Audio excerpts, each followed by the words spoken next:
उत्तर प्रदेश के सभी नौजवान बेरोजगार साथियों को नमस्कार। आज मैं आप लोगों के सामने इसलिए आया हूं कि जैसा कि आप लोगों को पता है कि लॉकडाउन के चलते LTGIC का रिज़ल्ट रुक गया है। हम लोग फिर से एक बार LTGIC हिंदी और सामाजिक विज्ञान के रिज़ल्ट को लेकर और 13 विषयों की ज्वाइनिंग को लेकर अपनी कवायद शुरू कर दिए हैं। इसके लिए कल हमने आदरणीय अध्यक्ष महोदय लोक सेवा आयोग को एक ईमेल भी भेजा है और मुलाकात करने का समय भी मांगा है। इसी बीच वाराणसी के CO सदर अभिषेक पांडे जी से भी हमारे मोर्चा के प्रतिनिधि अनिल उपाध्याय जी ने वार्ता किया था, जिसमें उनसे जांच रिपोर्ट सेशन कोर्ट में जल्द से जल्द सम्मिलित करने की लिए आग्रह किया गया था। तो आप सभी भाइयों को बताना चाहूँगा कि हम लोग हिंदी और सामाजिक विज्ञान के अंतिम परिणाम और 13 विषयों की ज्वाइनिंग के लिए आज आदरणीय अध्यक्ष महोदय लोक सेवा आयोग से मिलने का प्रयास करेंगे और उनसे स्थिति स्पष्ट करने को कहा जाएगा। सबसे बड़ी बात कि हमारे LTGIC के चयनित साथियों ने इस प्रकार की मंशा जाहिर की है कि अगर उत्तर प्रदेश की हुकूमत चाहे तो इस कोरोना के संकट में हमसे अवैतनिक सेवा ले सकती है और हम लोग मुल्क की मदद करने के लिए, प्रदेश की सेवा करने के लिए बिना पैसे का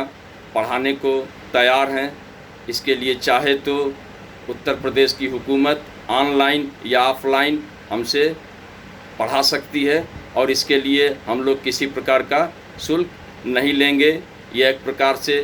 देश सेवा की मिसाल होगी और LTGIC के चयनित साथी ऐसा सोचते हैं। ये बहुत खुशी की बात है। इस पर जो है उत्तर प्रदेश की हुकूमत से हम लोग जो है मांग करते हैं कि इस मामले पर गंभीरतापूर्वक विचार किया जाए और 13 विषयों की ज्वाइनिंग जो है अतिशीघ्र देकर उनको अवैतनिक जो है कार्य सौंपा जाए, ताकि जो है शिक्षण कार्य सुचारू रूप से संपन्न हो सके, चाहे वो ऑनलाइन चाहे वो ऑफलाइन। एक बात मैं और कहना चाहूँगा कि बहुत जल्द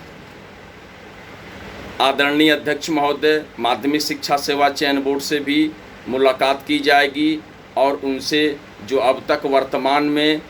15 से 20 हज़ार अध्याचन आ चुके हैं TGT और PGT के, उस अध्याचन को नोटिफिकेशन करने का आग्रह किया जाएगा। क्योंकि जिन प्रतियोगी छात्र भाइयों का LTGIC में और TGT PGT में इंटरव्यू कॉल नहीं हुआ है, उनके लिए एक अवसर बने रहना चाहिए, ताकि वो जो है नए विज्ञापन से अपनी तैयारी जारी रख सकें और एक अदद नौकरी पाने की मुहिम में शामिल हो सकें और अपने सपनों को पूरा कर सकें। एक बात मैं और कहना चाहूँगा कि माध्यमिक शिक्षा सेवा चयन बोर्ड का जो अब तक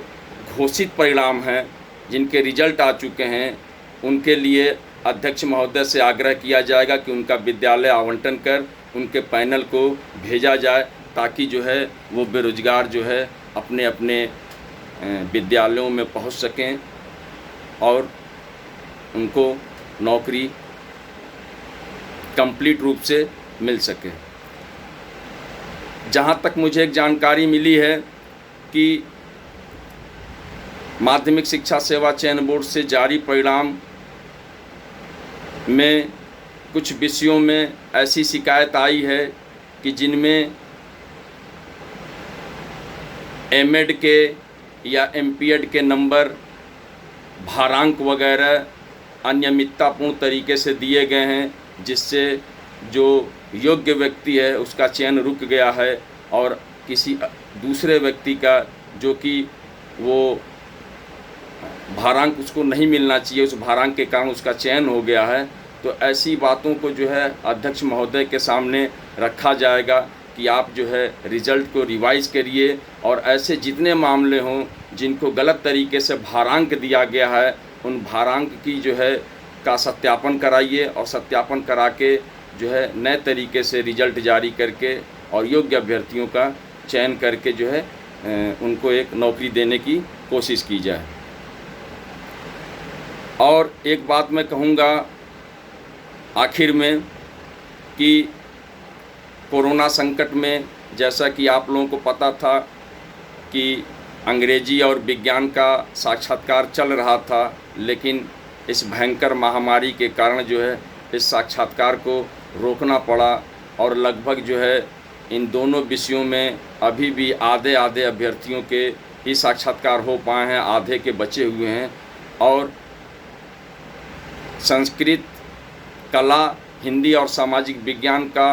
पूरा साक्षात्कार बचा हुआ है। तो जो वर्तमान की स्थिति है उसको देखते हुए अभी साक्षात्कार की स्थिति बन नहीं पा रही है, क्योंकि जब तक पूरे प्रदेश के 75 ज़िले लॉकडाउन में खुलेंगे नहीं, सुचारू रूप से आवागमन नहीं होगा, तब तक जो है इंटरव्यू कराना संभव नहीं हो पाएगा। लेकिन चेयरमैन साहब से आग्रह किया जाएगा कि जब भी लॉकडाउन खुले और आवागमन सुचारू रूप से संपन्न होने लगे तो आप अविलंब जो है साक्षात्कार की तिथि घोषित करके बचे हुए विषयों के इंटरव्यू कराकर उनको भी नौकरी देने की कोशिश की जाए। आखिर में मेरे भाइयों, आप लोगों से कहूँगा कि कोरोना से बचिए। इस भयंकर महामारी में बहुत लोगों की जान चली गई है। हम लोगों को जो है इस महायुद्ध को मजबूती से लड़ना है और इस महामारी को अपने देश से हटाना है, और इसके लिए हम लोगों ने कमर कस लिया है। और ईश्वर ने चाहा तो बहुत जल्द कोरोना जैसी महामारी से इस मुल्क की, हमारे भारत देश को जो है मुक्ति मिल जाएगी। फिर हमारा जो है जीवन अमन और चैन से और सुकून से कट जाएगा। फिर बाकी की ज़िंदगी जो है हम लोग अच्छे तरीके से जीने की कोशिश करेंगे। मैं जो है प्रतियोगी मोर्चा प्रदेश संयोजक विक्की खान, बहुत बहुत धन्यवाद।